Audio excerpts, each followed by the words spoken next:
ഉള്ളതുകൊണ്ടാണ് അഗ്രസീവ് ആയിട്ടുള്ളത്. ഞാൻ പേടി മാറിയില്ല.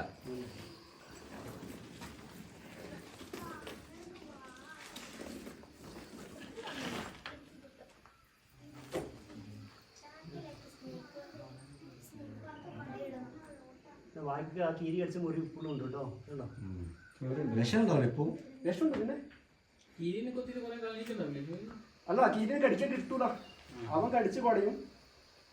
ചിലപ്പോ പിന്നെ കടിയിട്ടിട്ട് അവന്റെ പണി തീർന്നുണ്ടാവും. ഇത് ഒരു പ്രാവശ്യം ഒരു ബൈറ്റ് ചെയ്താൽ പിന്നെ ഈ